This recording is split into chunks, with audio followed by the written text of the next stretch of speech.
Et 12h28, merci de choisir la radio Futur Média. Bonjour à tous et bienvenue dans ce journal de la présidentielle. Les 5 candidats étaient dans différentes régions du pays hier, Tambacounda, Louga ou encore Sédhiou.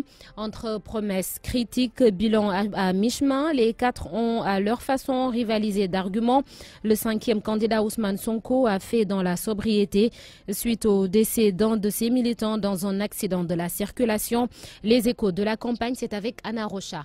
Il y a des choses plus importantes dans la vie qu'une campagne électorale. La vie humaine en fait partie. C'est ce qu'a déclaré le candidat Ousmane Sonko en allant rendre visite aux proches d'Aruna Djedjou, décédé suite à un accident de la circulation alors qu'il revenait d'un meeting du PASTEF à Bignona. Le leader de la coalition, son coprésident, n'a pas suspendu ses activités, mais il a décidé de mettre provisoirement le folklore de côté, comme le dicte la morale.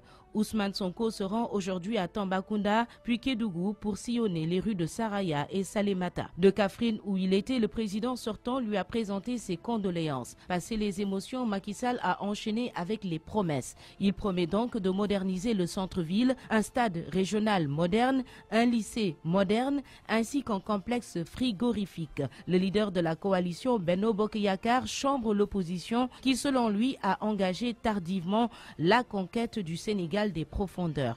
Pour ce 13e jour de la campagne électorale, son convoi quitte Kaolack pour Guinguinéo, Gossas, Bambey et Diourbel. Louga a accueilli hier la caravane de Madické Niang qui a déclaré sa flamme au Sénégal. Redonner au Sénégal tout ce qu'il lui a déjà donné. Il promet de bâtir une paix sociale durable. Le candidat de la coalition Madické 2019 associe dans son projet de société les Sénégalais de l'extérieur. S'attaquer à leurs vrais problèmes et leur faire comprendre que ce sont de valeureux Sénégalais. Sa caravane sera aujourd'hui sur la Petite Côte. La situation de la diaspora est aussi une préoccupation pour Idrissa Seck. Les immigrés sénégalais méritent notre respect et notre considération, clame l'ex-premier ministre. Il faut davantage les soutenir pour qu'ils puissent profiter eux aussi des opportunités d'affaires et d'investissement au Sénégal, explique le candidat de la coalition Idy 2019. Sa délégation quitte Bakel pour Ourossogui, Matam et Podor. Son fief, par contre, a accueilli hier jeudi Issa Sall. À Tivaouane, le professeur s'insurge que les Thiessois ne profitent pas assez des ressources de la région. Le candidat du PUR, Parti de l'Unité et du Rassemblement, prône une redistribution équitable de ces ressources, surtout au niveau communautaire. L'étape du jour, la ville de Mbour, le département situé sur la Petite Côte, a déjà accueilli les candidats Ousmane Sonko et l'âge Issa Sall. Idrissa Seck est attendu sur place ce week-end. Abdourahmane Diallo, bonjour. Bonjour, Sornana Tambaye. Et finalement, Madické Niang sera à Mbour aujourd'hui. Effectivement, la visite était prévue normalement le dimanche, mais d'après les dernières informations, Madické Niang sera à Mbour aujourd'hui, cet après-midi.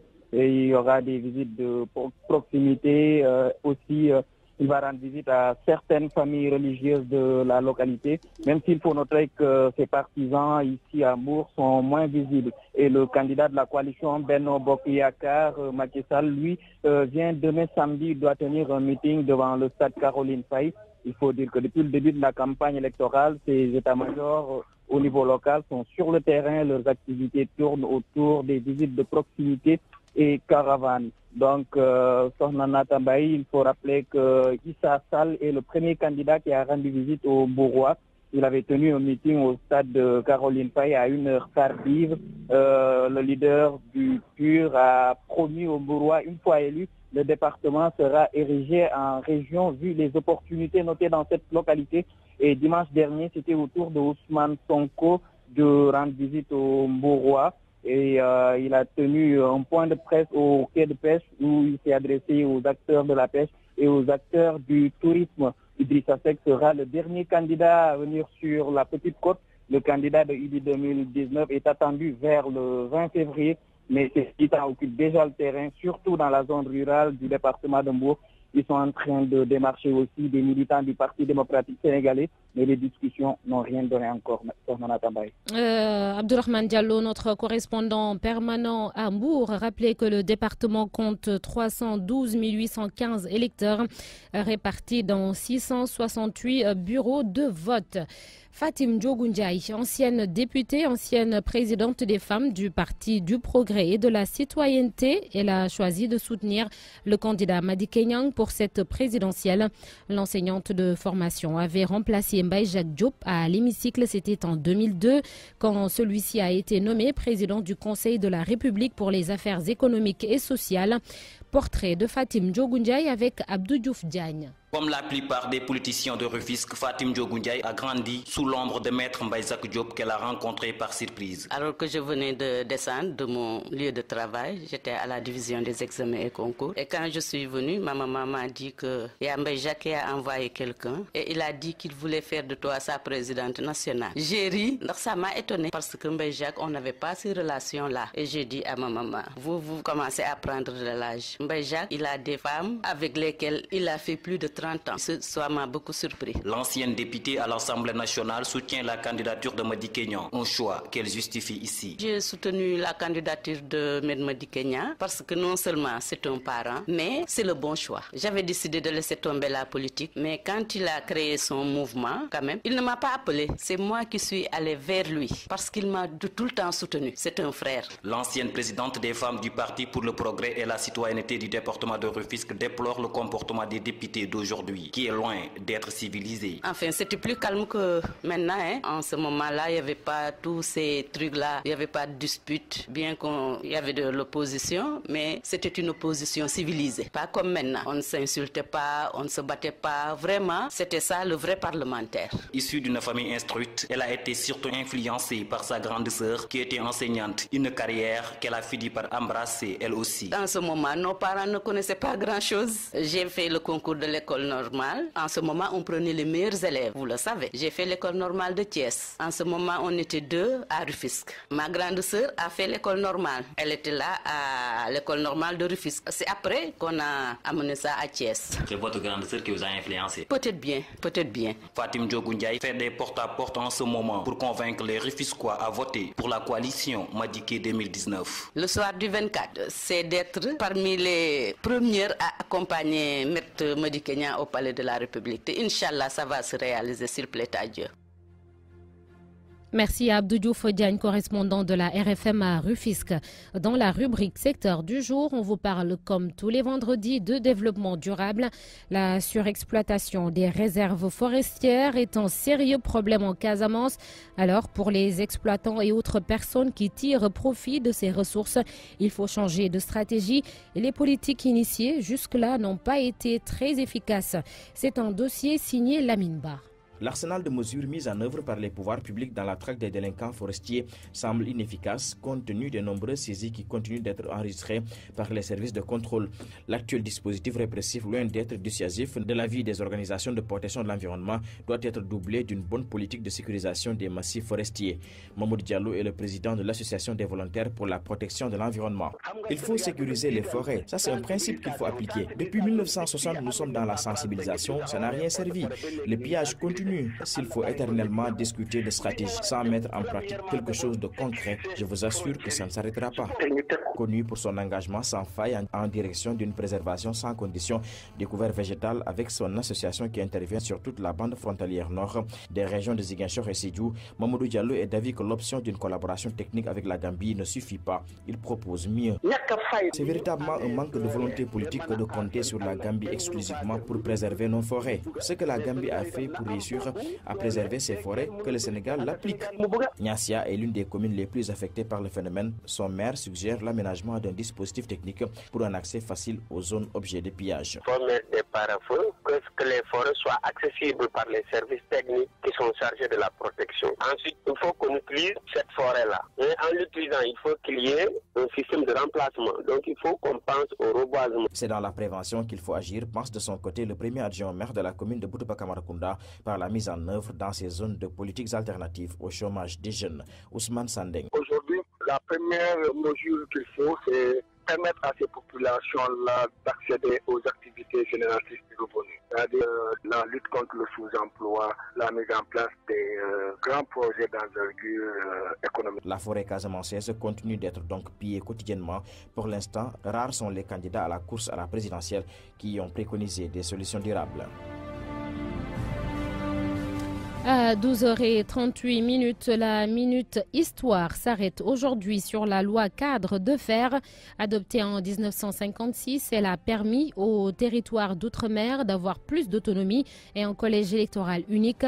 Pour la mise en application de cette loi, il y a eu les élections territoriales du 31 mars 1957 avec la victoire du BPS, le Bloc populaire sénégalais de Léopold Sédar Senghor. Atoumane Ndiaye, historien et archiviste, est interrogé par Mohamed Ali Mouba. Ces élections vont opposer les trois principaux partis du Sénégal pour un partage de 60 sièges. Il s'agit du BPS de Senghor, du PSA ex-SFIO de Lamine Gueye et du MPS du Dr Doudou Gueye. À l'issue de ces élections, le BPS remporte les 47 sièges. La coalition MPS-PSA obtient 13 sièges. L'Assemblée territoriale nomme le vice-président du Conseil du gouvernement et approuve la liste des 10 membres proposés par Mamadou Dia, le vice-président.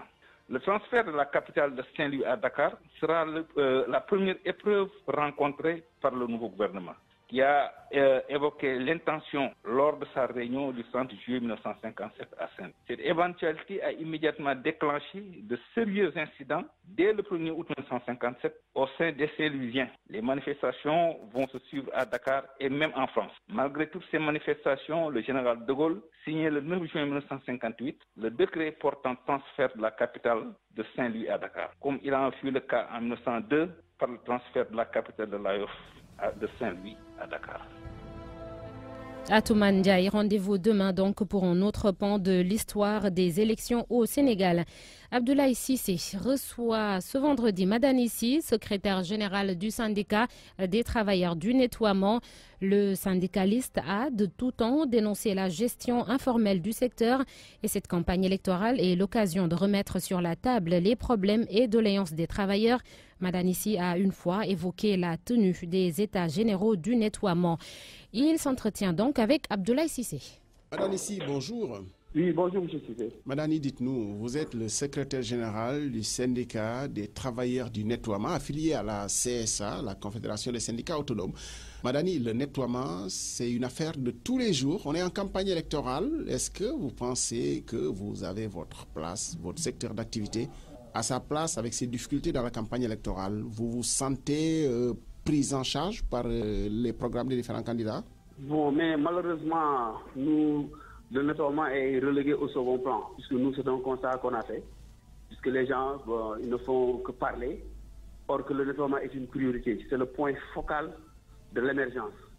Déjà, le président sortant, lors de son investiture, par rapport à son 5e programme, il avait dit qu'il voudrait un Sénégal zéro déchet. Mais pour un Sénégal zéro déchet, il faut mettre les travailleurs dans les conditions de performance, une mission des moyens.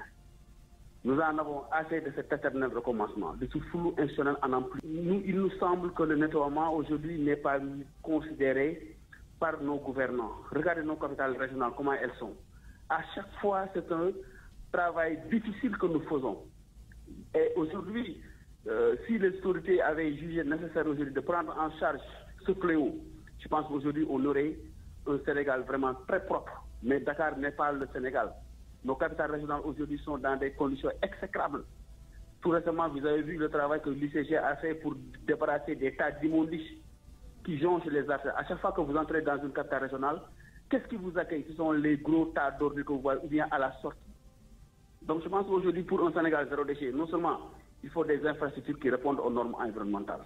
Aujourd'hui, il faut un schéma directeur. Par exemple, on nous dit qu'à l'horizon 2027, on voudrait que nos capitales régionales soient propres. Mais comment vous y prenez quand même dans une période de campagne électorale? Vous savez, il y a différentes corporations socio-professionnelles qui font signer des chartes aux candidats. Vous les avez approchés, vous êtes impliqués dans les états-majors politiques. Comment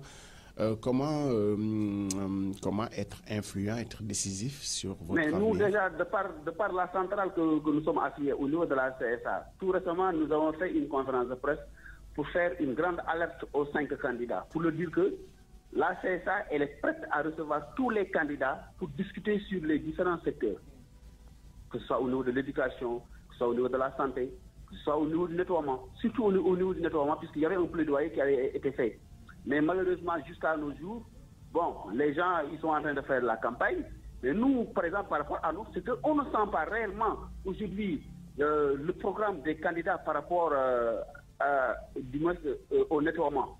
Et je pense que le nettoiement est un point focal de toutes les politiques que les gens doivent aujourd'hui imposer. Et du développement, parce qu'on a envie d'avoir des villes propres, je pense que c'est... Mais pour que les investisseurs viennent au Sénégal, il faut qu'ils trouvent des villes propres. On ne va pas investir dans une capitale dégueulasse. Et Madani, on ne le dira jamais assez, nettoyer c'est bien, mais ne pas salir c'est encore mieux. Après les meetings, quel est le constat? Mais le constat, moi j'ai dit que, mais regardez, qu'ils drainent des millions de personnes. Malheureusement, à la fin de leur manifestation, ils abandonnent tous les ordures au niveau de ces meetings ou bien au niveau de ces caravanes. Peut-être que j'ai fait un constat par rapport aux candidats du PUR. J'ai vu des militants du PUR à la fin de leur meeting, ils ont tout nettoyé. Nous, c'est ça que nous préconisons. Bravo. Mais il y a une certaine indiscipline notoire caractérisée d'une certaine frange de la population. Nous, ce qu'on ne comprend pas, aujourd'hui, ceux qui votent les lois sont ceux-là même qui les transgressent. Donc, moi, je pense à ce niveau-là, il est important d'insister pour une meilleure prise en charge, non seulement des travailleurs nettoiement, mais aussi pour avoir un cadre de vie sain et attrayant. Merci, Madame Issi. Je rappelle que vous êtes secrétaire général du syndicat des travailleurs du nettoiement, syndicat affilié à la Confédération des syndicats autonomes. Merci, Madame. Merci à vous, Abdoulaye Cissé. Il est 12h45. Merci également à toute la rédaction de la RFM. C'était le tout dernier point de ce journal de la présidentielle que j'ai eu le plaisir de vous présenter. Restez sur la RFM. Mamadou Mohamed Ndiaye sera dans ce studio aux alentours de 13h25 pour la version Wolof. Ce sera à la suite d'El Hadj Ndiogoudien.